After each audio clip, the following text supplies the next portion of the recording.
Tonight in CVM News at 7, Prime Minister Holness receives phone call and commitments from U.S. Secretary of State.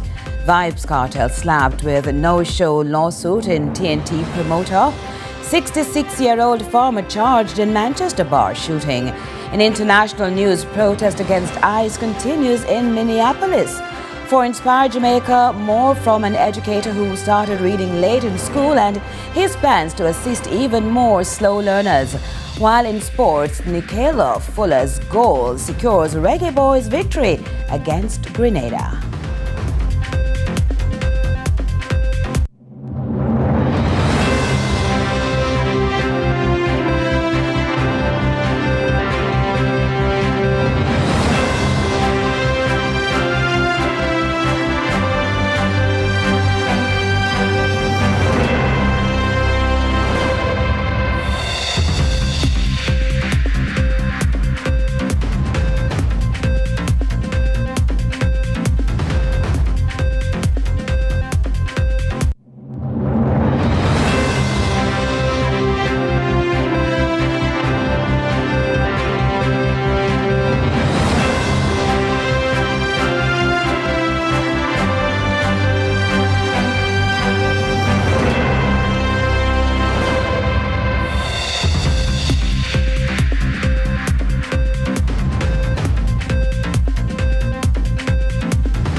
Hello from Kingston, Jamaica. This is CVM News at 7 for Sunday, January 18, 2026.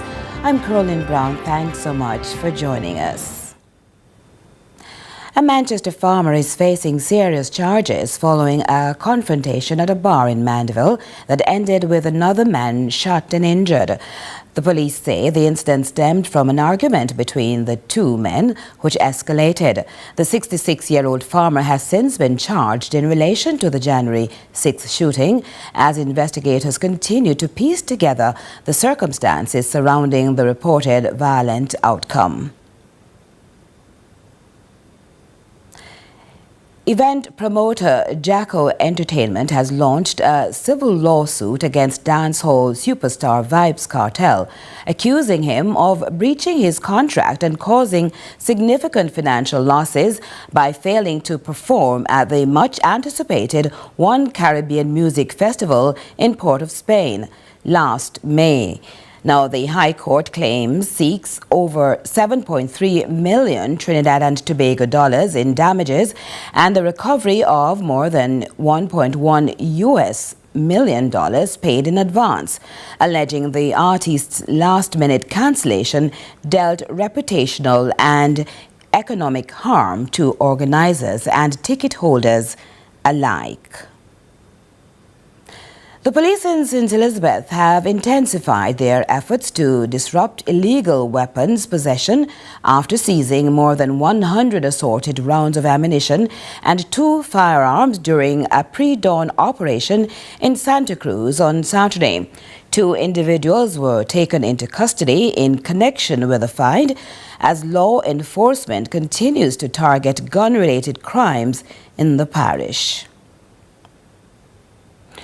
Prime Minister Dr. Andrew Holness has held a telephone conversation with United States Secretary of State Marco Rubio, focusing on bilateral cooperation in the wake of Hurricane Melissa and wider regional priorities. Mr. Holness thanked the United States for its assistance during the relief and early recovery phase after a Category 5 storm, and Mr. Rubio praised Jamaica's rapid restoration of critical services. Now, both leaders discussed the scale of the reconstruction task and the need for more resilient infrastructure, with the United States reaffirming its willingness to support rebuilding efforts, including private sector involvement. The Prime Minister welcomed the U.S. decision to upgrade Jamaica's travel advisory to Level 2, saying it reflects improvements in public safety and will boost tourism and investor confidence. They also reviewed Jamaica's crime reductions in 2025 and pledged continued cooperation on drugs and firearms trafficking, transnational organized crime and regional security, including Jamaica's role in Haiti. Both agreed to maintain close engagement to strengthen the long-standing partnership between both countries. And the government is reaffirming its support for small and micro businesses, which account for nearly 70% of Jamaica's economic activity. Prime Minister Dr. Andrew Holness made the commitment while handing over assistance under the Business Restoration Program in St. Elizabeth, saying the initiative is aimed at building resilience and economic inclusion. Here's more from Kevin Black. The government says small and micro businesses remain the backbone of Jamaica's economy, accounting for nearly 70% of economic activity and providing livelihoods for thousands of households across the island. Speaking at the handover of assistance under the Business Restoration Program in St. Elizabeth, Prime Minister Dr. Andrew Holness says the initiative is more than recovery. It's about building economic inclusion and resilience. This segment of Jamaica's economy represents almost 70% of the economy. It is significant. It is a large employer of labor, and to feel that they are an important part of the economy, that they can articulate and navigate and get opportunities and do well and be successful in the economy, no matter how small their participation in the economy is. He says following Hurricane Melissa, governments shifted quickly from relief to recovery, prioritizing essential services while supporting small businesses through the Ministry of Industry, Investment and Commerce. Yes, we want to be giving out food packages, but that's not normal. What we did, however, is to make an allocation from the budget through the Ministry of Industry, Investment and Commerce to purchase generators. And those generators were made available to small businesses up on assessment, meaning if you didn't need it, then we didn't give it. Prime Minister Holness also pointed to the scale of the intervention, revealing that more than 1,300 businesses across 5 parishes were assessed under the program, with St. Elizabeth accounting for a significant share. St. Elizabeth alone accounted for 160 assessments. And every one of these businesses that were assessed represents people. It represents a household. It represents livelihood. And so against this backdrop, we have the Business Restoration Program. And what you are seeing here today is the conclusion of just one of the interventions in the Business Restoration Program. Kevin Black reporting for CVM News. A public education campaign has been launched and will run until the end of March to improve compliance under the Signage regularization program. As Kevin Black also reports, low approval rates is a major concern. A new public education drive is being rolled out to push businesses into compliance under the Signage regularization program as authorities raise concern about low approval rates across the country. The campaign, which runs until the end of March, is aimed at educating and motivating business owners to regularize existing signage. Mayor of Kingston, Andrew Swaby, says despite ongoing outreach, compliance levels remain far below what is required. This announcement last month regarding the temporary signage concession. I am pleased to report the official commencement of the signage regularization campaign and to provide an update on the initial activities. The purpose of this campaign is to inform, educate and motivate the business community to take advantage of a time-limited signage regularization opportunity. He indicated that multiple engagement strategies have already been deployed, including stakeholder meetings and internal briefings, to ensure businesses are guided through the approval process. We have activated communication efforts across social and traditional media as well as direct engagement with target stakeholders. Several planning meetings have been conducted with a joint technical task force. We are also coordinating internal briefings with relevant staff to ensure that teams are adequately informed and equipped to guide the businesses through the regularization process. But the data, Mr. Swaby explains, highlights the urgency of the campaign, with thousands of applications still outstanding or non-compliant. 2,958 have made no submission for approval to the KCS, meaning only 461 are compliant, with 2 awaiting approval. These findings are concerning and demonstrate the timeliness and necessity for this campaign. Kevin Black for CVM News. 2 private schools in Manchester are receiving much-needed support to help recover from damage caused by Hurricane Melissa. The funding from business mogul Michael Lee Chin through the NCB Foundation. Akeem Arit reports.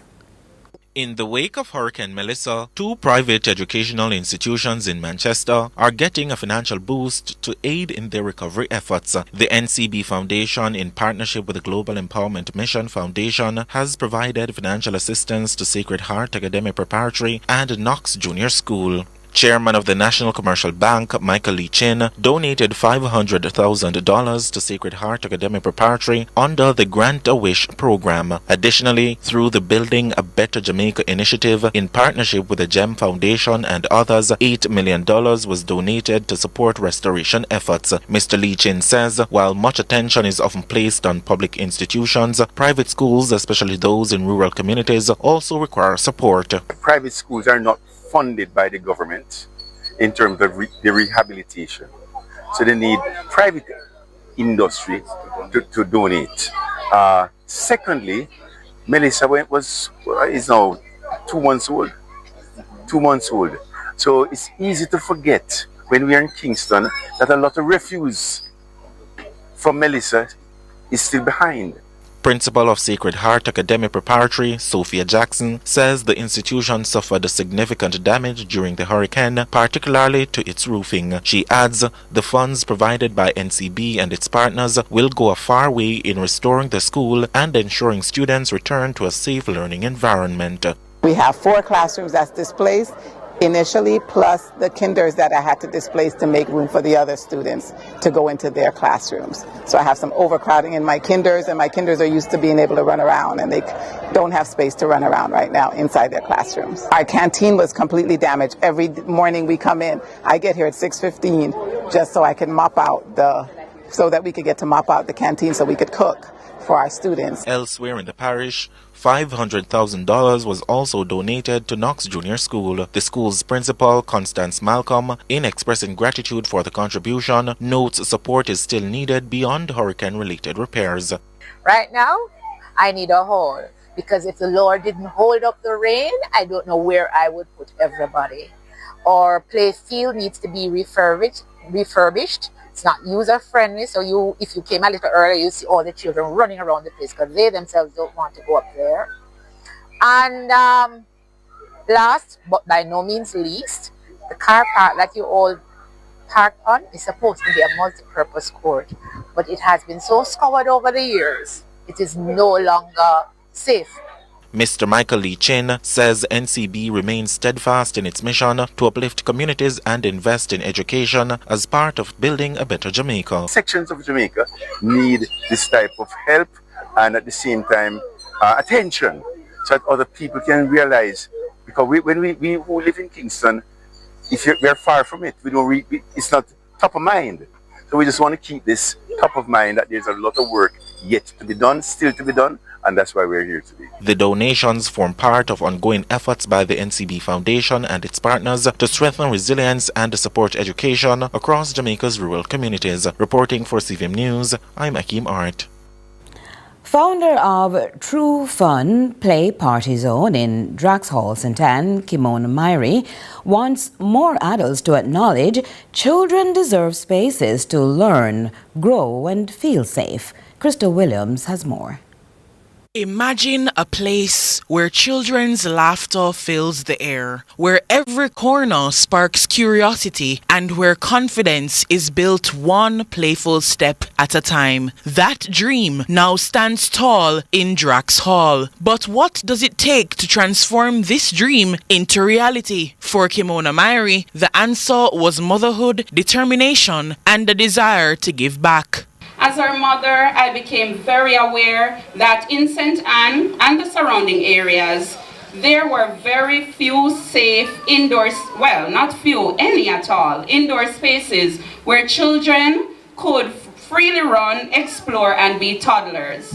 I saw a gap, and instead of waiting for someone else to fill it, I decided to act. She sees Drax Hall as a growing residential and commercial hub that is quickly becoming one of the most strategically positioned areas on the island. She also says St. Anne has long been underserved when it comes to quality, family-focused recreational spaces. Families here deserve access to the same level of safe, engaging experiencing without having to travel far. I want to say travel far like the US, because that's the only other place we've seen something like this. St. Anne has been calling out for spaces like this and Jamaica, and I felt a responsibility to ensure that it happens right here. True Fun Play is designed to serve children ages 1 to 14 and can accommodate up to 80 children per hour. Originally hailing from Hanover, Kimona says she chose St. Anne to live, raise her daughter Truva, and expand her business. She is encouraging parents of young children and their families to do the same. As we open True Fun Play today, I invite the community to do more than just visit. Grow with us, celebrate your milestones here, partner with us, support local, and help us build something that truly matters. Because when we invest in children, we invest in families. And when we invest in families, we invest in the future of our communities. Crystal Williams, CVM News.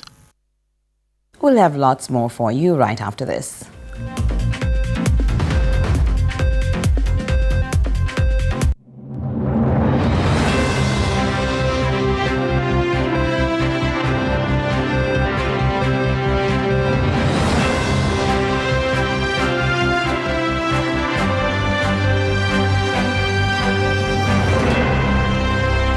Deep into the issues, we'll take you beneath the surface. Greetings and salutations. My name is Orville Higgins, and it's another edition of Fan Central. Talking to the people at the heart of the top sporting stories. Hear from your favorite sportsmen and women and the administrators who work tirelessly to make it all happen. It's live sports talk. I've written an entire article. Yes. Looking at all the major issues every Tuesday at 9 p.m. It's Fan Central.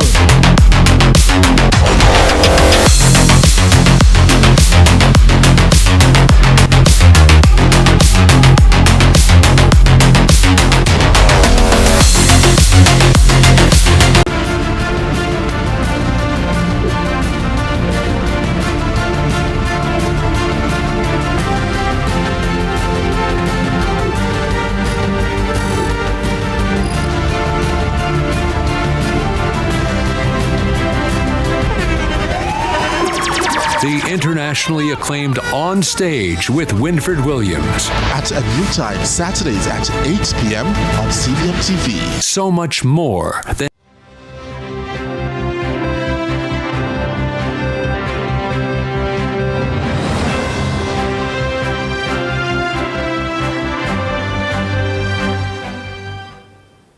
Welcome back. Time now for regional and international news.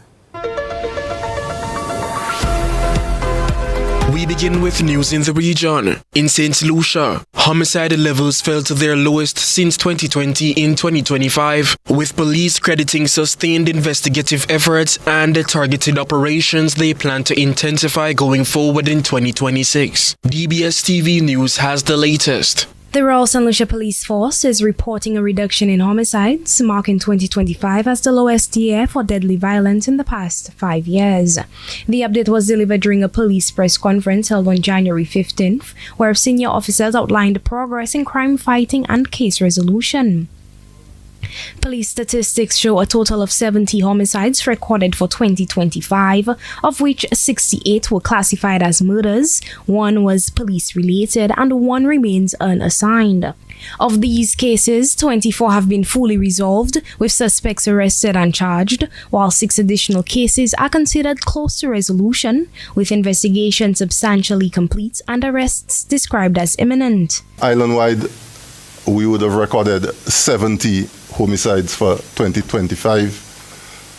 Out of that figure, in 24 of these incidents, persons have been arrested and charged.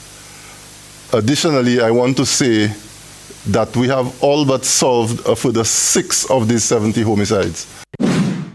And on the international scene, in the United States, 1,500 soldiers based in Alaska are on standby for possible deployment to Minneapolis as anti-ICE protests continue, though no decision has yet been made. We hear more from the BBC.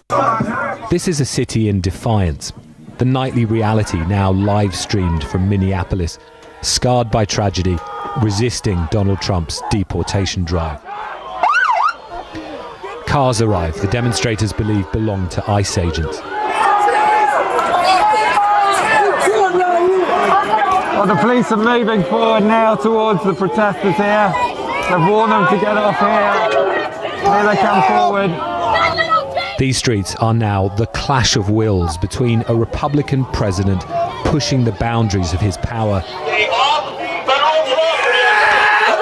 and a Democratic city pushing back. We have the legal right to drive on the streets of our own city, and we have the legal right to observe them, but they seem to have forgotten that. We're with Sunshine, as she calls herself, wanting to protect her identity for her safety. She's part of a group of residents who try to film ICE agents, they say, to hold them to account. We join her as she spots 2 of their vehicles. So when Trump says, he calls you troublemakers, agitators, insurrectionists, paid professionals, what do you think? I think I'm definitely not being paid. I think that I'm doing what I'm doing because I love my neighbors. That's it for regional and international news. I'm Kevin Black.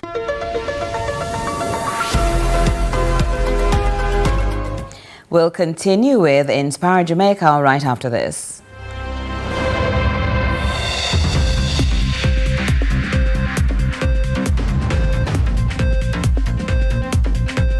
Deep into the issues. We'll take you beneath the surface. Greetings and salutations. My name is Orville Higgins, and it's another edition of Fan Central. Talking to the people at the heart of the top sporting stories.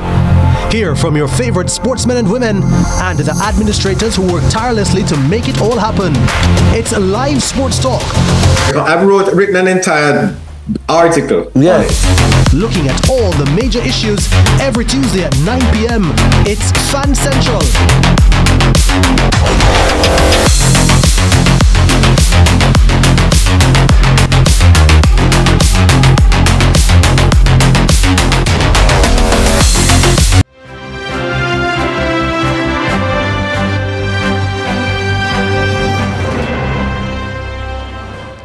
Welcome back. The continuation now of the Dr. Linton Atkinson story. He started out well behind his peers as a boy. However, he's now a school principal and he's ensuring there's equity beyond borders. This is Inspire Jamaica. Reach out and touch somebody's hand. Make this world a better place if you can. Last on Inspire Jamaica. I'm blessed to be a blessing, and I'm still being a blessing as an educator today. That's the reason I became an educator, so I could give back. Because kids who fall through the cracks, like I did, there's no reason for them to do so with people who can help them. And so just to be clear, there is one national winner of this award.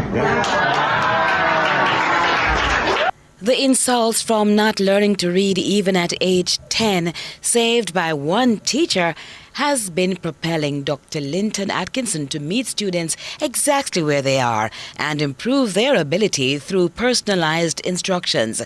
It was a family member who picked up after the teacher. My aunt, when I graduated high school, she told me you have to be something. No one else in this family has ever been to college. She wanted to be a teacher, and so she said, you may want to be a teacher. So she pushed that on me, and she said, you're going to take these tests to enter the colleges. And in one day, I went to Michael, I went to church, and I went to Bethlehem, and finally I went to Sam Sharp in Montego Bay, where I started, right? Took a bus, went around the island, took these tests, and I passed all of them. And I decided to go to Bethlehem because it was far away, and I wanted to make sure I could focus. And so that's how I ended up at Bethlehem Teachers College. Didn't want to be a teacher. During my second year, we went on what's called teaching practice for 2 weeks at Junction Secondary. And I was hooked for those 2 weeks because I absolutely loved the kids and loved what I was doing. I was teaching history and English. And from that day, I've been doing what I love to do, educating children. Now his recruitment to the US sounds like a novel. And I happened to just be on the campus of UWI where they were recruiting. I said, what's going on over there? I went over, saw the line, and I wrote my name down, and they said, well, you know, you weren't originally supposed to be here, but we'll interview you nonetheless. They interviewed me, lady liked me. She said, you know what? I'm going to give you an opportunity. And I took that opportunity. There are 2 reasons why I took that opportunity. My daughter at the time was about 2 years old, and I wanted to give her a better life than I had. And I said, you know what? I may be able to give her more opportunities by going to America. And second reason is my mom lived in Brooklyn at the time, and I wanted to be close to her because I didn't necessarily grow up with her consistently. So how many years later now and you're back in your homeland, giving back it is? A trip to Jamaica in October 2025 gave flight to Equity Without Borders. Right now we have 9,900 students. At the beginning of the year, 19,900 students on a wait list to be evaluated in Jamaica. And I want to help my country.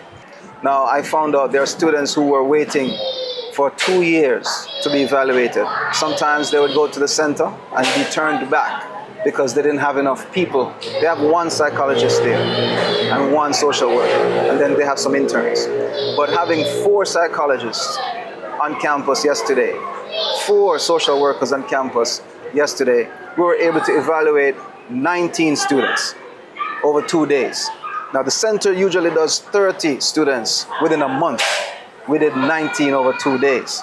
That's testament to the work that needs to be done, not just at Sam Sharp Diagnostic and Evaluation Intervention Center, but the work that needs to be done throughout the country to help, to give answers to parents and give students the diagnoses that they have so that they can get the supports and accommodations. How far do you intend to take this? Yes, you've started at Sam Sharp. You've just said it, you'd like to see it expand, but what are your plans directly? And are you in touch with any of the lawmakers that could make this happen? Well, we're reaching out to everyone we can reach out to. We reached out to ECC. We're going to continue to reach out to them to see if we can partner with them as well. And my daughter is a filmmaker. And so when she heard of this idea, she said, you know, Dad, I could do a feature documentary. And I said, great, because when people see this, they can actually donate to Sam Sharp particularly, but then to other agencies as well. But we're starting and partnering with Sam Sharp Diagnostic and Intervention Center. And so thanks to the Content House led by my daughter and her business partner, Grace, Sharik and Grace, you know, we're making a documentary. And that's going to live in perpetuity so that we can help so many more. How are you dealing with funding right now with this startup? So this particular trip was funded 2 ways. My pocket and GoFundMe.